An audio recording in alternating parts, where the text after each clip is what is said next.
और कुछ भी नहीं करो तो ये तो ज़रूर कर सकता है, चाहे गाँव का भी कोई सीधा-साधा पेरेंट्स है, वो इतनी ज़रूर कर सकता है कि बच्चे को अपनी भावनाएँ ज़रूर व्यक्त कर सकता है कि यार तेरे को ये काम करना है। मेरी परिस्थिति समझ, क्योंकि हमारे पास जो बच्चा आता है वो तो सर कोई एक इंस्पायरिंग स्टोरी कोई स्टूडेंट्स की जो न्यू स्टूडेंट्स देखे और इंस्पायर हुए उससे। तो हम लोग इस साल एक 100 बच्चों का एक रेजिडेंशियल मतलब एक कैंपस भी बना रहे हैं। इसमें ऐसे-ऐसे बच्चे जो नीडी हैं उनको हम इंस्टीट्यूट में पढ़ने के साथ-साथ वो उनके रह भी रहने सकते खाने हैं की वहाँ व्यवस्था पे। भी हम लोग करेंगे, फ्री करेंगे।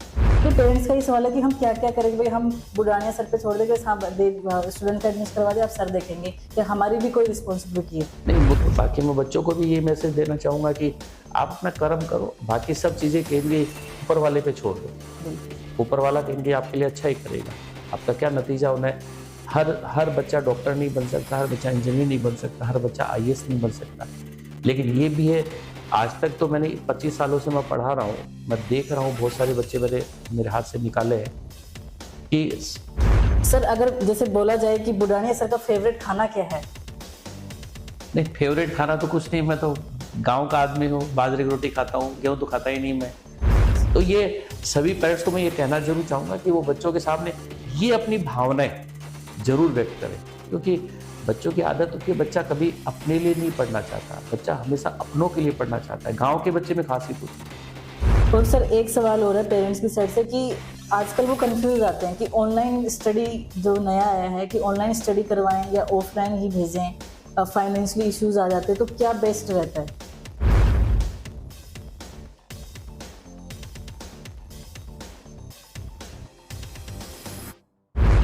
आज सभी को मेरा नमस्कार, मैं किरण अकेडमी चेक से।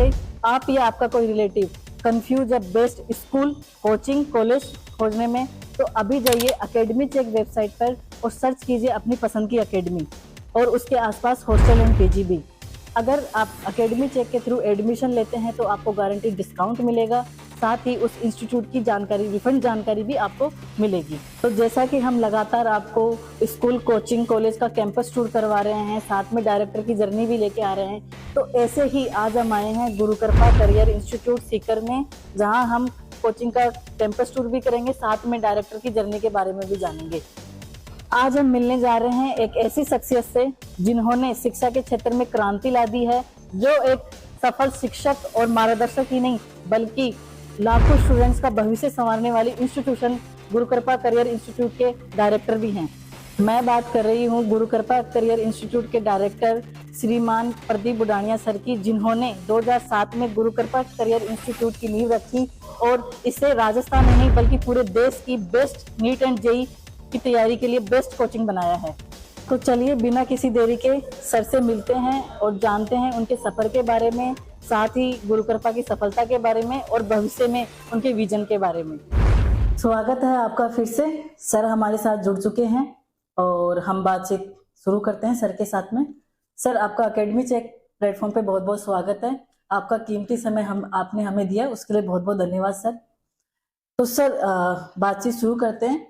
तो सर आप सीकर से ही बिलोंग करते हैं? सबसे पहले तो सभी दर्शकों को नमस्कार।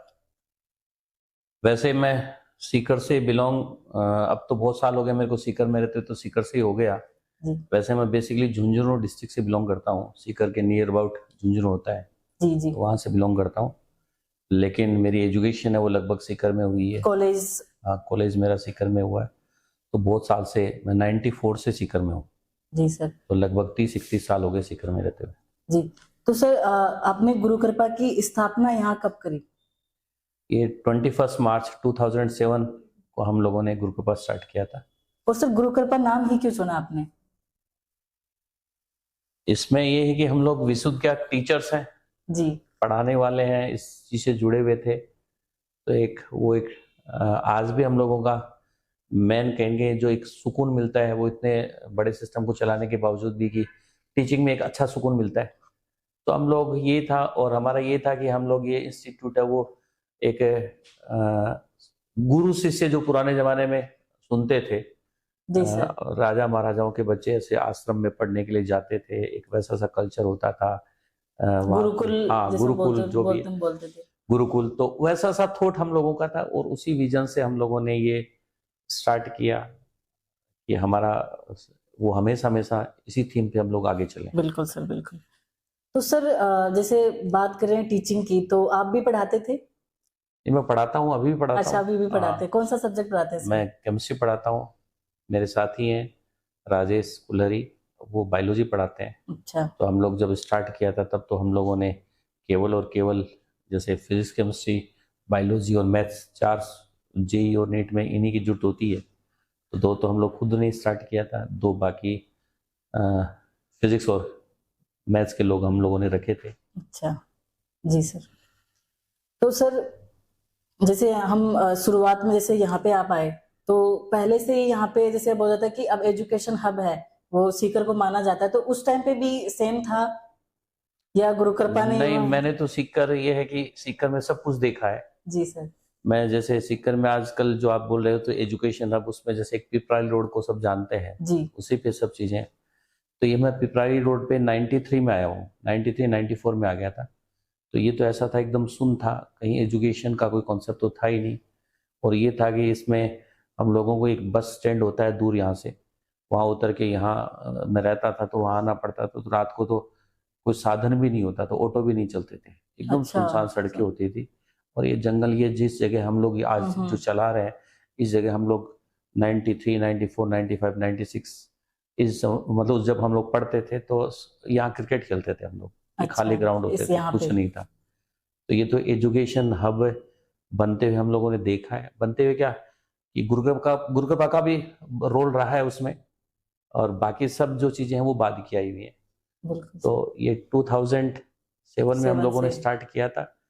उसके बाद में कहीं न कहीं ये लगातार लोगों की शुभकामनाएं, लोगों के वेल विशर हम लोगों के मिलते रहे, बच्चों का प्यार हम लोगों को मिलता रहा, हमारे पेरेंट्स का अच्छा सहयोग मिलता रहा। ये आगे से आगे चीजें बढ़ती रही। बिल्कुल, बिल्कुल सर, आप राजस्थान में नहीं बल्कि पूरे देश में डॉक्टर और इंजीनियर हैं हम सर हमारी कोचिंग से।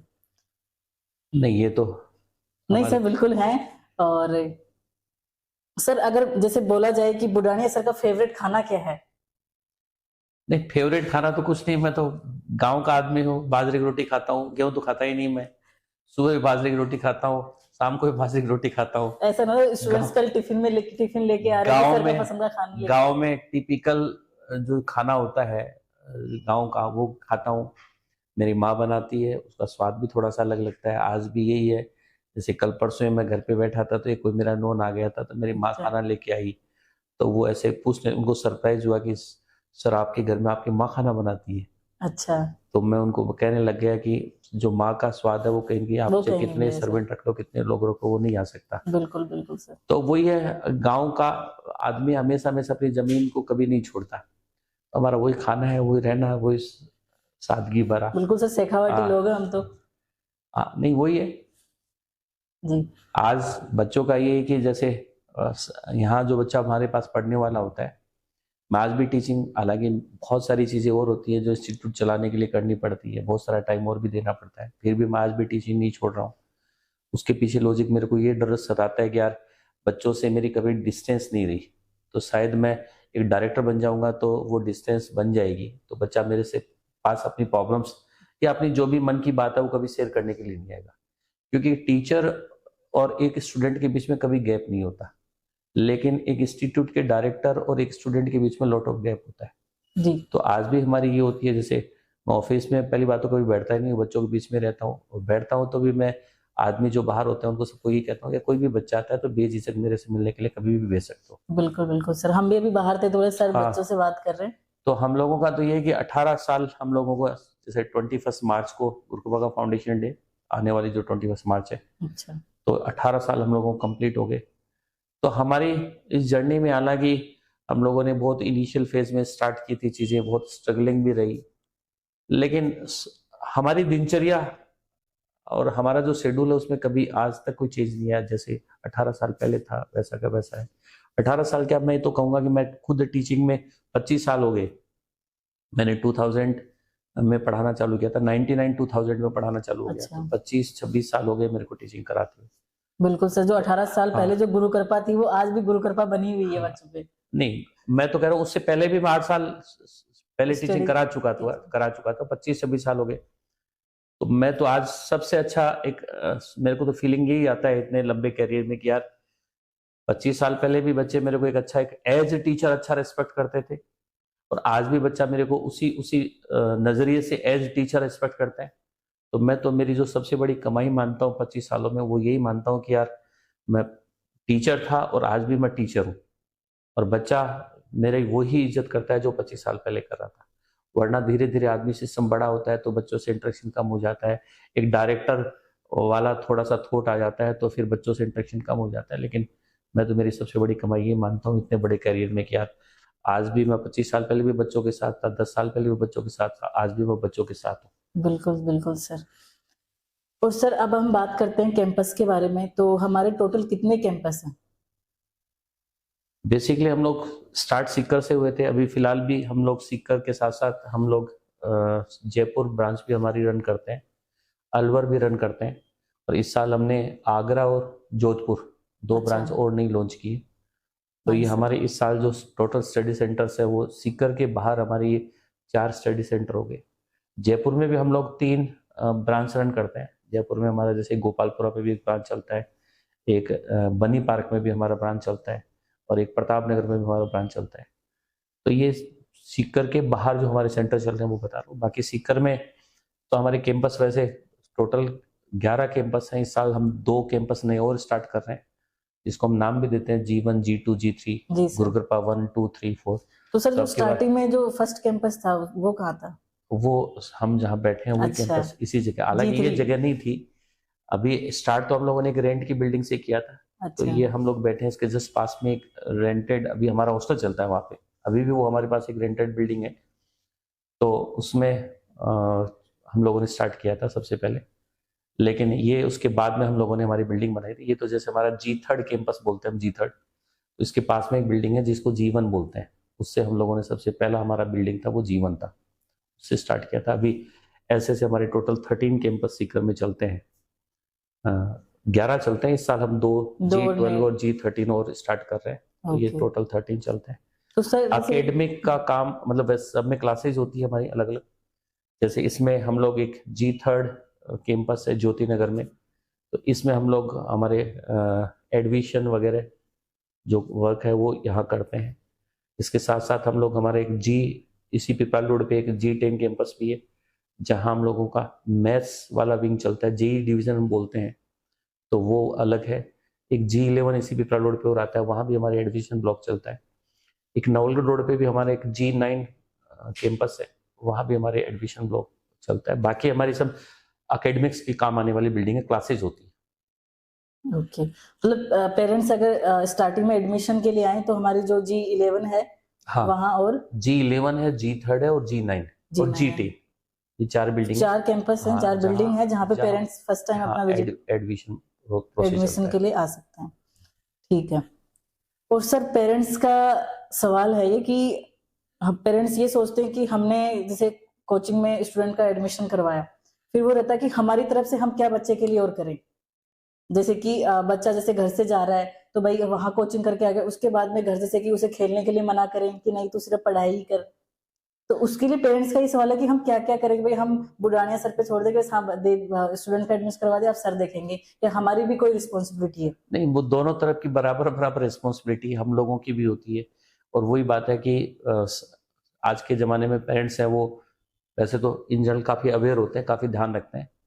फिर भी हम लोग ये कहते जरूर है कि जितनी जिम्मेदारी हम लोगों की उतनी जिम्मेदारी आपको भी अपनी निभानी पड़ेगी, क्योंकि जितना आजकल का ज़माना कॉम्पिटिटिव एग्ज़ाम थोड़े से पहले की तुलना में ज़्यादा टफ हो गए, तो बच्चे पे बहुत ज़्यादा प्रेशर रहता है, बहुत सारा स्ट्रेस रहता है। तो जितना पेरेंट्स का सपोर्ट बच्चे को मिल सकता है उतना हम लोगों का भी नहीं मिल पाता, क्योंकि बच्चा अपने मन की बहुत सारी बातें वो अपने पेरेंट्स के साथ शेयर कर सकता है, और प्लस हर समय का इनकी वॉच करने का काम पेरेंट्स का होता है। तो स्ट्रेस फ्री करने के लिए पेरेंट्स से बढ़िया नहीं हो सकते।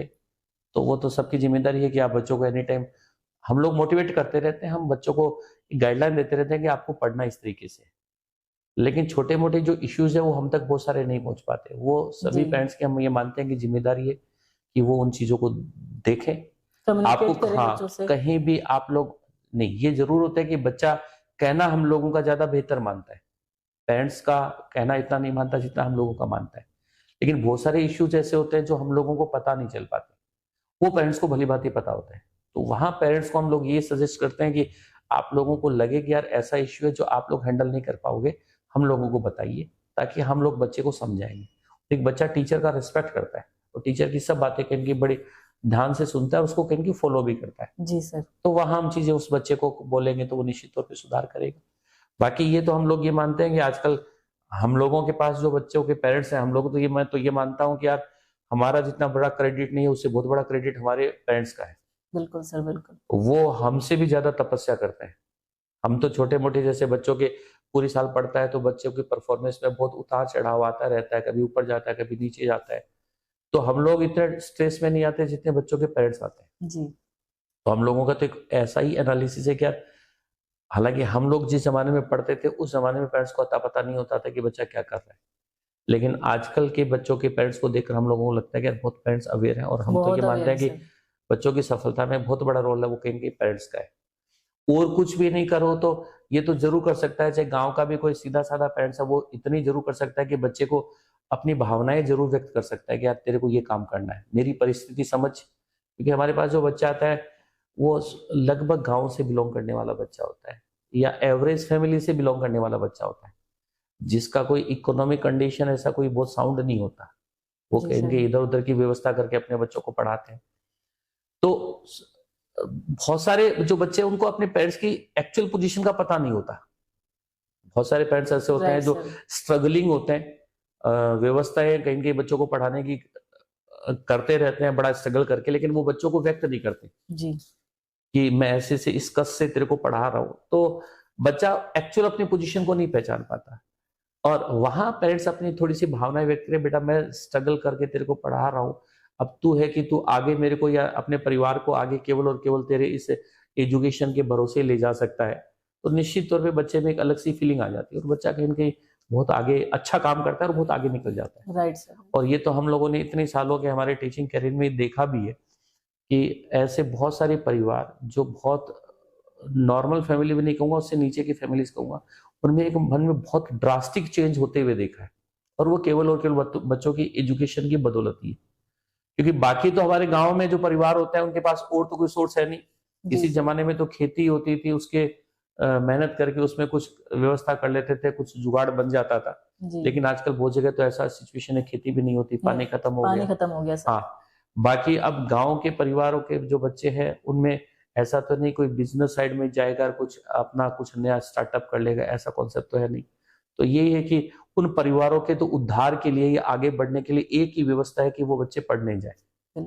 और ये तो हम लोगों ने देखा है, आप लोग कहीं भी किसी गांव में जाके देखो कि उनके बच्चे डॉक्टर इंजीनियर बन गए तो 10-15 साल पहले उनकी सिचुएशन अलग थी, आज उनकी फैमिली स्टेटस, सोसाइटी में उनका रेस्पेक्ट, वो सब कहीं के चेंज हो गया। तो ये सभी पेरेंट्स को मैं ये कहना जरूर चाहूंगा कि वो बच्चों के सामने ये अपनी भावनाएं जरूर व्यक्त करें, क्योंकि बच्चों की आदत होती है बच्चा कभी अपने लिए नहीं पढ़ना चाहता, बच्चा हमेशा अपनों के लिए पढ़ना चाहता है। गांव के बच्चे में खासियत होती है। तो वो अपने लिए तो उसको पता है कि यार कैसे न कैसे मेरा जुगाड़ बैठ जाएगा, नहीं पढ़ूंगा तो फिर चल जाएगा, लेकिन अपनों के लिए वो बहुत अच्छा काम कर लेता है। तो वो एक फीलिंग सभी पेरेंट्स को कहना चाहूंगा कि बच्चों को देते रहे कि बेटा तेरे को इसलिए आगे बढ़ना है ताकि हमारा परिवार सोसाइटी में थोड़ा सा एक अच्छी रिस्पेक्ट पाए और आगे बढ़े। बिल्कुल सर।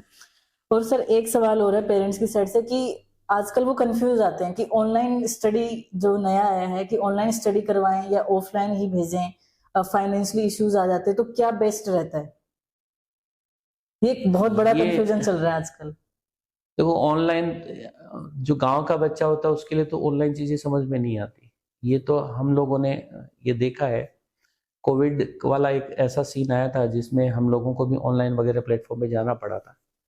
तो मैं तो आपको एक बात बताऊं कि हमारा आज तक जैसे गुरुकृपा जब से स्टार्ट हुआ है, हर साल रिजल्ट में अनवरत कहेंगे ग्रोथ है, हर साल हम लोग आगे अपने रिजल्ट को लेके जाते हैं। लेकिन एक कोविड का ऐसा सा सीन था जहां हमारा रिजल्ट है वो बिगड़ा था, खराब रहा था। और हमारा तो एक एनालिसिस था कि वो कोविड में वो रिजल्ट कहीं कहीं नीचे आने के पीछे बड़ा लॉजिक ये था कि बच्चा हमारे पास नहीं था, बच्चा अपने घर पे बैठा था। ये आजकल हम लोग जैसे बच्चों से बातें करते वक्त भी हम बोलते रहते हैं, प्लस हम लोग एक डिस्कशन के बाद में भी डिस्कशन करते भी रहते हैं कि ये बिफोर कोविड और आफ्टर कोविड बच्चों में एक लॉट ऑफ चेंज आ गया। गांव के बच्चों में बहुत बड़ा चेंज आया, एक जनरेशन का फर्क आ गया ये इन 3-4 सालों में। और उसमें सबसे बड़ा इशू ये था कि इनके बच्चे कोविड के टाइम पे ऑनलाइन प्लेटफॉर्म पे चले गए। ऑनलाइन प्लेटफॉर्म पे चले गए तो जो भी उसके पास लैपटॉप, मोबाइल, जहां भी उसने क्लासेस अटेंड की तो वो हर बच्चे के हाथ में आ गया। हमारे पास बच्चा आता है तो हम सबसे पहले बच्चे को पहले दिन एक हमारा ओरिएंटेशन सेशन होता है, उसमें बच्चे को यही बोलते हैं कि बेटा आप लोगों को अपना मोबाइल है वो कहीं के सेक्रीफाइस करना पड़ेगा, 1 साल के लिए इसको छोड़ के आना पड़ेगा। क्योंकि आजकल का बच्चा वो बहुत सारा टाइम स्पेंड इस मोबाइल में करता ही करता है। तो इंटरनेट, मोबाइल ये कहीं के कंस्ट्रक्टिव यूज न करके उसको डिस्ट्रक्टिव थॉट पे ज्यादा ले जाते हैं बच्चे। बहुत बहुत ज्यादा सर। तो हम लोगों ने तो ये देखा है कि ये बड़ा प्रॉब्लम है। ये कोविड से पहले बच्चे मोबाइल साथ नहीं रखते थे और कहीं न कहीं उनका एक यूनिडायरेक्शनल होता था कि यार हमारा टारगेट, लेकिन आजकल पता नहीं अच्छा बच्चा है वो भी कहीं न कहीं कितना सारा टाइम स्पेंड कर देता है। तो ये मेरा तो एनालिसिस है कि सबसे बड़ा इश्यू ये है। अब इतने बच्चे हमारे गांव के बच्चे, सीधे साधे मतलब सामान्य परिवारों के बच्चे इतने समझदार नहीं कि वो उस समय आकलन कर पाए यार ये मेरा बुरा हो रहा है कि मेरा भला हो रहा है। शहरों के बच्चे होते हैं जो हम लोगों से कहेंगे 2-3 जनरेशन आगे, उन लोगों को पता होता है। वो कहीं कहीं क्योंकि उन्होंने बचपन में मोबाइल थाम लिया था तो उनको पता है कि इसके क्या पॉजिटिव है क्या नेगेटिव है। तो वो कहीं ना कहीं उपयोग या दुरुपयोग समझता होगा, लेकिन मैं तो ये नहीं मानता कि गांव का बच्चा ये समझता है। इसलिए यही है कि टीचिंग तो जो एक्चुअल में होती है वो ऑफलाइन ही होती, हम तो इसी को फेवर करते हैं। Right sir. तो सर रिजल्ट की मैं बात करूं तो कौन से ईयर में हमारा बेस्ट रिजल्ट रहा? तो मैं देख पा रही हूँ कि 720 में से 720 नंबर आ रहे हैं स्टूडेंट्स के। नहीं, हमारा तो रिजल्ट वैसे तो मैंने अभी आपको बीच में बताया कि पहले साल से हमारा रिजल्ट है वो बहुत बेहतरीन रहा है। हमेशा हम लोगों का एक काम करने का तरीका अलग होता है। हम लोग हमारा खुद से ही कंपटीशन होता है। हम किसी बाहर के किसी दूसरे इंस्टीट्यूट या दूसरी जगह से कभी कॉम्पीट नहीं करते। हमारा ये होता है कि हमारी लास्ट ईयर की जो परफॉर्मेंस थी उसको कहेंगे हम लोग इम्प्रूव करें जी। और ये लगातार हम लोगों का रिजल्ट है वो लगातार इम्प्रूव रहा। मैंने बीच में बताया कि कोविड का एक ऐसा दौर आया था 2020 जहां हमारा रिजल्ट है वो उम्मीद से कहीं के नीचे आया और उसके पीछे बड़ा लॉजिक मैंने बता दिया। बच्चे हमारे पास नहीं थे, घर चले गए थे। तो बाकी हमेशा अच्छा परफॉर्मेंस रहा है, लगातार हम लोग बहुत अच्छा काम कर रहे हैं। पहली साल जब गुरु के पास स्टार्ट की थी तो उस साल भी हमारा एक अनएक्सपेक्टेड रिजल्ट था। जैसे पहली साल हम लोगों ने किए थे तो छोटी सी बिल्डिंग में, किराए की बिल्डिंग में 300-350 बच्चे हम लोग पढ़ाते थे। उस साल भी हम लोगों ने यहाँ 85 बच्चे डॉक्टर्स बनाए थे। 350 बच्चों में से 85 बच्चे डॉक्टर बनाए थे। उस साल हमारा ये था कि राजस्थान पीएमटी होता था, स्टेट पीएमटी होता था, तो उसमें गर्ल्स की टॉपर बच्ची हमारी थी, बॉयज का टॉपर बच्चा भी हमारा था। तो पहली साल का रिजल्ट भी बहुत अच्छा था। अभी अपन लास्ट इस साल के रिजल्ट की बात करें 2024 का हमारा रिजल्ट है वो भी हमारा बहुत बेहतरीन रिजल्ट था। जैसे 720 आउट ऑफ 720 मार्क्स भी बच्चे के नीट में आए जो ऑल इंडिया फर्स्ट रैंकर भी है। और बाकी बहुत सारे बच्चे जैसे लगभग 2430 बच्चे इस साल हमारे गवर्नमेंट मेडिकल कॉलेज में देश के अलग अलग कोनों में गए हैं। तो वो भी एक बहुत बड़ा अचीवमेंट है। आज के दिन ये स्थिति है। वैसे तो सीकर एक छोटी सी जगह है, मैं तो सीकर को शहर भी नहीं मानता, एक बड़ा सा गांव मानता हूँ। लेकिन आज ये है कि देश के किसी भी कोने में किसी भी मेडिकल कॉलेज में जाके देखोगे तो हर जगह गुरु कृपा का बच्चा आपको मिलेगा। जितने भी ऑल इंडिया में हर स्टेट की मेडिकल कॉलेज है लगभग 9 से 10% इनटेक है केवल और केवल गुरु कृपा के बच्चों का है। तो ये बहुत बड़ा अचीवमेंट है। राजस्थान में जितने भी मेडिकल कॉलेज राजस्थान में है उसमें लगभग 30% इनटेक आज के दिन गुरु कृपा के बच्चों का है। जितनी भी राजस्थान में मेडिकल कॉलेज में जितनी सीटें भरी जाती है उसमें लगभग 30% बच्चा केवल और केवल हमारे यहाँ से जा रहा है। हर साल अच्छा रिजल्ट रहे और उसमें मैं बड़ा श्रेय मैं मेरी टीम को तो देना ही चाहूंगा, प्लस मैं पेरेंट्स को प्लस बच्चों को देना चाहूंगा जो हम लोगों को कहीं हम लोगों ने जो उनको एक रास्ता दिखाया उस पर अच्छे से कहीं सिंसियरली उसको फॉलो किया, अच्छा काम किया, रिजल्ट बना लिया। नीट में यहाँ ये ऐसा है कि यहाँ नीट का थोड़ा सा माहौल ज्यादा है इस एरिया में, क्योंकि आपको तो पता होगा गांव में पुराने जमाने में जैसे एक बार भेड़ चाल का काम ज्यादा होता है। 90s में ऐसा होता था कि नौकरी का मतलब फौजी मानते थे, फौज में जाना नौकरी होता था। तो यहाँ आपको पता है कि सबसे ज्यादा जो आज के दिन जो फौजी है वो शेखावटी या शेखावटी से एडजेसेंट आप हरियाणा का एरिया देखो या शेखावटी से जुड़ा हुआ जयपुर का ग्रामीण वगैरह का एरिया देखो, सबसे ज्यादा आर्मी में यहाँ के लोग मिलेंगे। क्योंकि 90s में ऐसा था कि नौकरी का मतलब फौजी होता था, तो वो लोग वहां जाने लगे। उसके बाद में कहीं न कहीं वो लोग जब थोड़े से पढ़ लिए तो नेक्स्ट जनरेशन आई, तो उनके दिमाग में आया इसके अलावा भी कोई ऑप्शन ढूंढा जाए। तो ज्यादा इधर उधर के ऑप्शन पता नहीं थे। फिर एक टीचर, जो सरकारी Government teacher। अध्यापक होते हैं, वो एक ट्रेंड आया। तो आप आज भी देखो कि इस एरिया में सबसे ज्यादा टीचर्स आपको इसी एरिया से मिलेंगे आज के दिन। बिल्कुल। फिर वो जो अगली जनरेशन आई जो टीचर वाली थी, उन्होंने अपने बच्चों को कहीं एक नया रास्ता दिखाया। और आजकल सब कहीं गांव में जाओगे तो सबके दिमाग में एक बड़ा एक छाप कहीं डॉक्टर का होता है। तो यही है कि आज के दिन सबसे ज्यादा जो डॉक्टर्स बन रहे हैं वो इस एरिया से बन रहे हैं। तो यहाँ मेडिकल की प्रिपरेशन करने वाला बच्चा ज्यादा होता है। बिल्कुल बिल्कुल सर, इवन मेरे खुद हाँ। के 3 कजन हैं हाँ। जो डॉक्टर हैं और वो गुरु कृपा से ही हैं। तो ये बहुत ही प्राउड की बात है। हाँ, तो अभी अब इंजीनियरिंग का यहाँ कम रहा, फिर भी इंजीनियरिंग में भी हम लोग अच्छा काम कर रहे हैं। हमने एक अलग हमारा कैंपस भी बना रखा है जिसमें इसको हम जेई डिवीजन बोलते हैं। इसमें भी अच्छे रिजल्ट हम प्रोड्यूस कर रहे हैं और आगे और अच्छा करेंगे, इसमें भी करने का है। Yes sir. तो सर कोई एक इंस्पायरिंग स्टोरी कोई स्टूडेंट्स की जो न्यू स्टूडेंट्स देखे और इंस्पायर हुए उससे? ये तो हमारे तो हर साल ऐसा तो कोई वाकया आता नहीं, जैसे मैंने बताया अभी, जैसे कि आपको लगे कि ये नहीं, ये स्टूडेंट्स तो नहीं क्रैक कर सकता नीट और उसने क्रैक करी बिल्कुल मेहनत करके। नहीं, ऐसे बहुत सारे बच्चे होते हैं जो हर साल ऐसे होते हैं कि जिनका एकेडमिक बैकग्राउंड बहुत अच्छा नहीं होता, फिर भी वो बहुत अच्छा सा कहेंगे रिजल्ट बना देते हैं। जैसे मैं एक तो सबसे पहले बताया, मैंने अभी बताया था कि गुरुकृपा 2007-8 का पहला रिजल्ट आया था। तो उस साल हमारे एक मुकेश कुमार उलानिया था, वो सीकर के पास के गांव का है। तो वो अखबार में जैसे उसका एक इंटरव्यू छपा था, गुदड़ी का लाल ने किया कमाल। तो हमने विज्ञापन नहीं दिया था, वो अखबार में उसकी एक लाइन छपी थी, उसका इंटरव्यू छापा था इस तरह से। तो एक बहुत नॉर्मल से परिवार का बच्चा था, बहुत अच्छा, ऐसा नहीं कि उसका कोई बहुत बड़ा एकेडमिक बैकग्राउंड था। लगभग फर्स्ट डिवीजन 60% के आसपास का बच्चा था और वो अपनी मेहनत के बदौलत कहीं कहीं उस साल राजस्थान पीएमटी में फर्स्ट रैंकर था।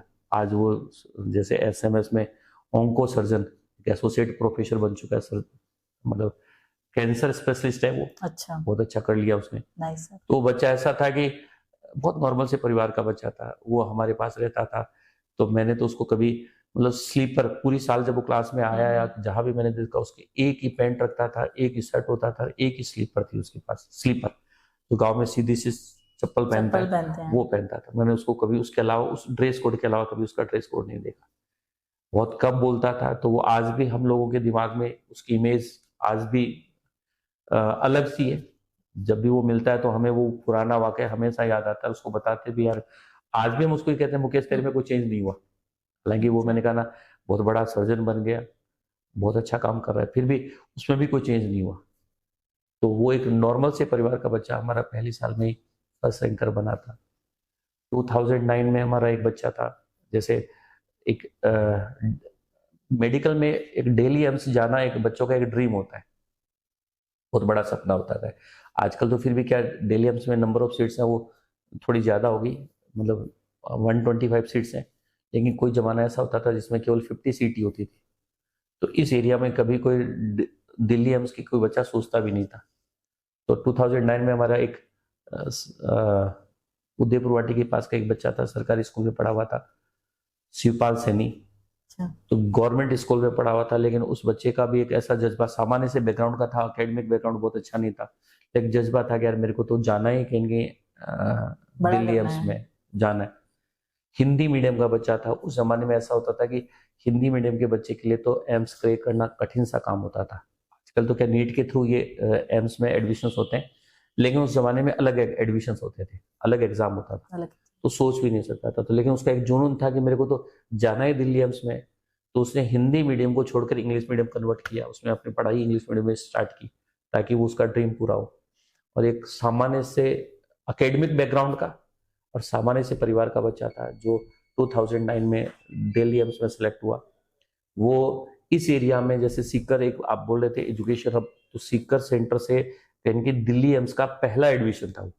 अच्छा। वो भी अभी एक ऑन्को सर्जन, वो भी ऑन्को सर्जन ही है, उसने अपना कुछ का एक सेटअप भी बना रखा है। तो दिल्ली से ही उसने एमएस भी किया, अपना सर्जरी से उसने पीजी की। तो वो एक उसकी इमेज भी हम लोगों की आज भी याद आती है कि सरकारी स्कूल में पढ़ा हुआ बच्चा, हिंदी मीडियम का बच्चा हुआ।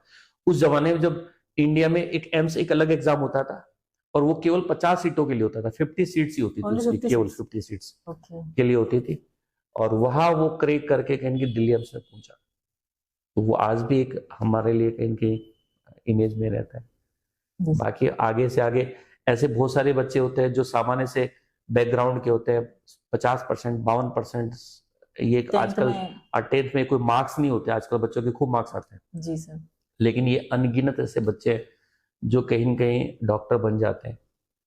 2016 में हमारा एक बच्चा सेलेक्ट हुआ था, तो उस बच्चे का अभी उसका एमओ लगा हुआ है, वो पास आउट हो गया। वो उस बच्चे का रिजल्ट देखकर मेरे को खुद सरप्राइज हुआ था, यार ये बच्चा भी डॉक्टर बन सकता है क्या।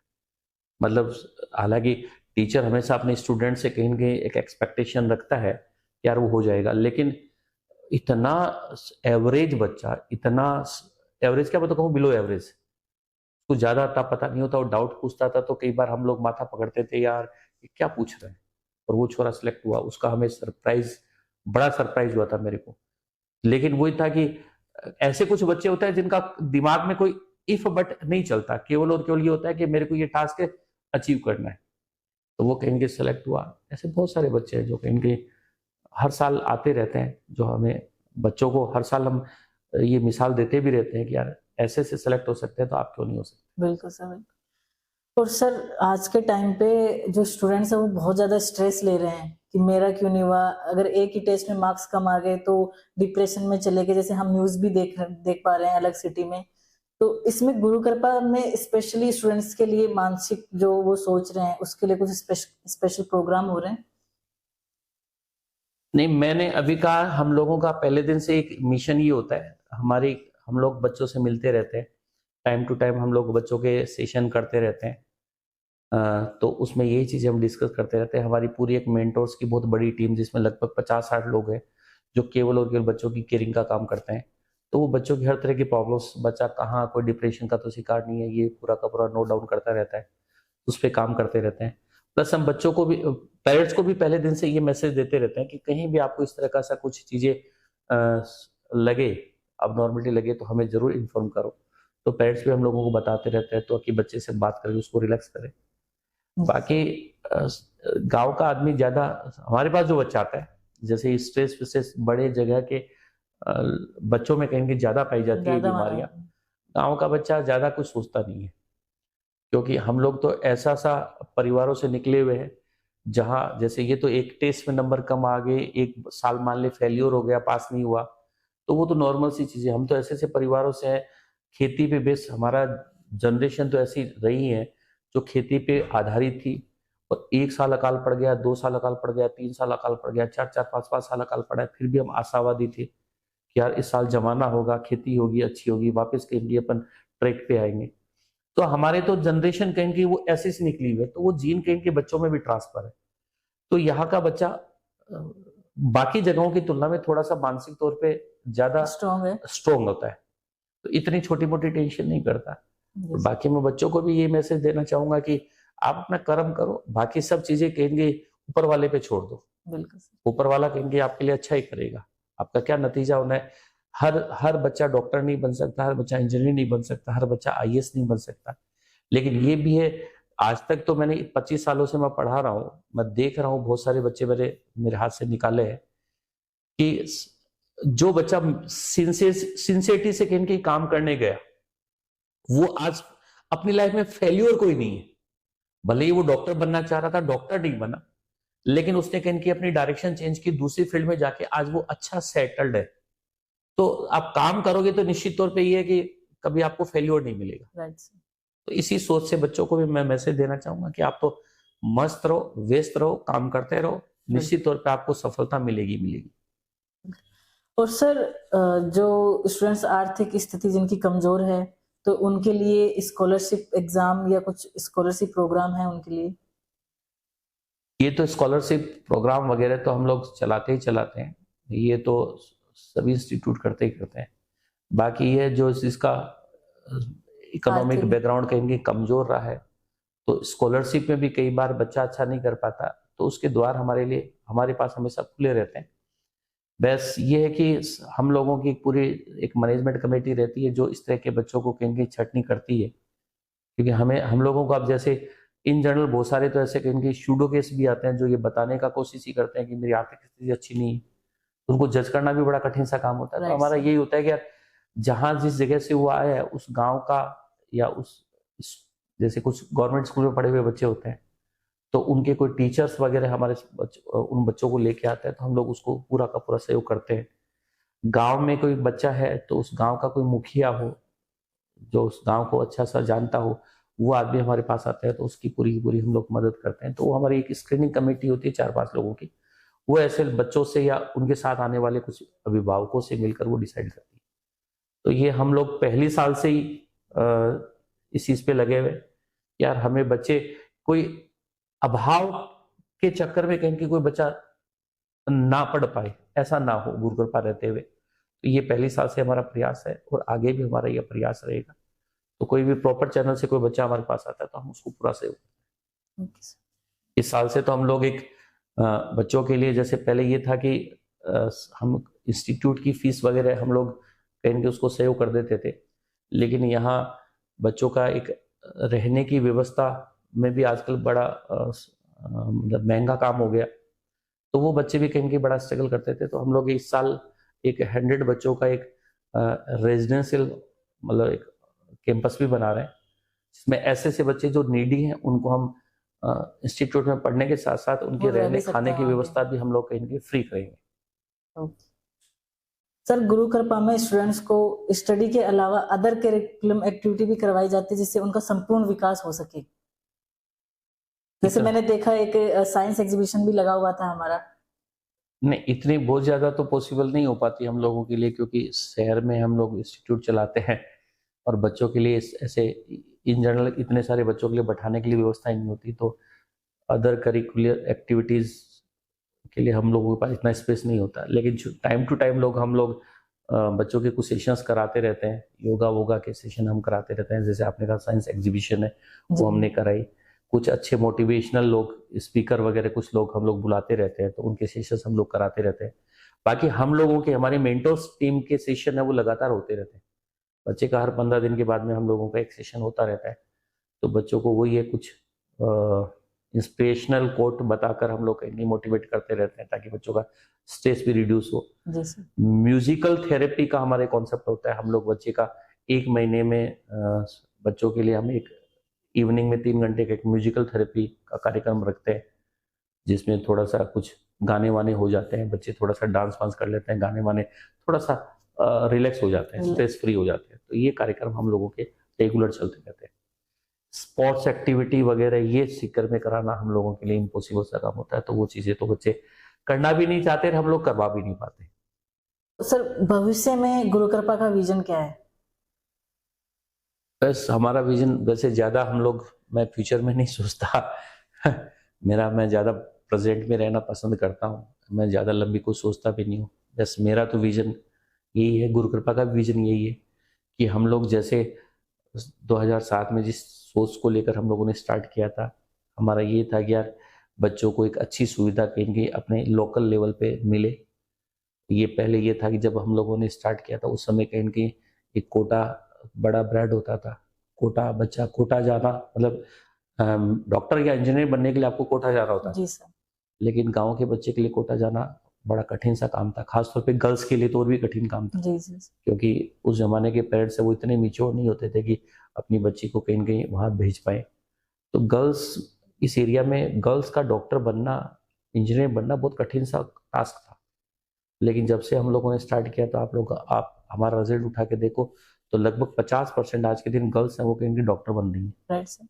तो गांव के सीधे मतलब सामान्य से परिवारों की बच्चियां कहीं इतनी सारी सिलेक्ट होगी। तो हमारा विजन ये है कि यार हम लोग जिस सोच को लेकर काम करना स्टार्ट किया था उसी सोच को लेकर आगे भी हम काम करना जारी रखें, हमारी सोच डेविएट ना हो। तो पहले दिन से हमारा यही मोटो है। बाकी आगे कहेंगे हम लोगों को अब लोकल जैसे गांव में स्कूल एजुकेशन का हम लोगों ने देखा कि थोड़ा सा अभाव रहता है, तो हम लोग आजकल ये भी है कि ग्रामीण एरियाज में हम लोग कहेंगे हमारी स्कूल यूनिट भी स्थापित कर रहे हैं। जैसे अभी हम लोग सीकर के नियर अबाउट एक झुंझुनू में मेरा नेटिव प्लेस भी है, गोड़ीवारा कला मेरा गांव है। वहाँ पे हमारा एक स्कूल भी चलता है, सीबीएसई स्कूल चलता है, जीपीएस गोड़ीवारा। अच्छा। जयपुर रोड पे भी एक रिंगस में एक हमारा स्कूल चलता है, जीपीएस बावड़ी। इधर सालास रोड पे भी एक स्कूल चलता है। तो आगे हमारा ये मिशन भी है कि हम लोग छोटे छोटे जो गांव हैं वहाँ कहीं ना कहीं स्कूल यूनिट हमारी एस्टेब्लिश करें। तो ये भी हमारा एक सोच है। यस बाकी आगे ज़्यादा लंबा हम लोग सोचते नहीं है। जो भी अच्छा काम करेंगे तो निश्चित तौर पे आगे चीज़ें बढ़ती जाएंगी। बिल्कुल सर।